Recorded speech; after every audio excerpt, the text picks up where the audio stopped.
வேந்தர் மூவிஸோட managing பார்ட்னரான famous S Madan கைப்பட எழுதின லெட்டர் ஒன்று வலம் வந்துட்டு இருக்கு. அதுல நான் பிசினஸை விட்டு காசிக்கு போறேன்னு எழுதி ஐஜேகே சீஃப் பாரிவேந்தருக்கு அனுப்பியிருக்காரு.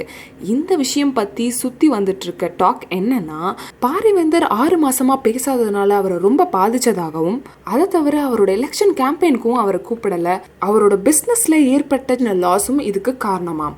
இந்த லெட்டர் மூலமா 2 பேருக்கும் மிஸ் அண்டர்ஸ்டாண்டிங் இருந்திருக்குன்னு தெளிவா தெரியுது. இதை தொடர்ந்து ப்ரொடியூசர் டி சிவாவும் அவரோட குழுவும் வாரணாசியில இறங்கி தேட ஆரம்பிச்சிட்டாங்க.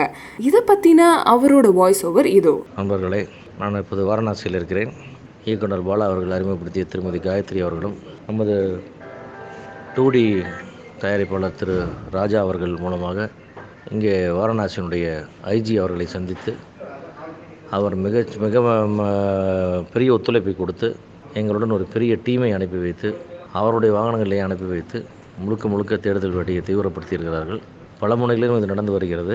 இதற்கிடையிலே மதன் இது உறவினர் வீட்டில் பத்திரமா இருப்பதாக சில வெப்சைட்டில் செய்தி வந்ததாக எனக்கும் வந்தது. எனக்கு தெரிந்த வரைக்கும் அப்படி எதுவும் இல்லை. அப்படி இருந்தால் அதுவும் மகிழ்ச்சியே. நல்ல செய்தி கிடைத்தவுடன் உங்களுக்கு உடனே தெரியப்படுத்துகிறேன். நன்றி. யாரை பார்த்தா உங்களுக்கு மக்க மாதிரி இது பொதுவாக நடிகை திட்டுவாங்க. என்ன சார் இது என்ன கதையா இருக்கு?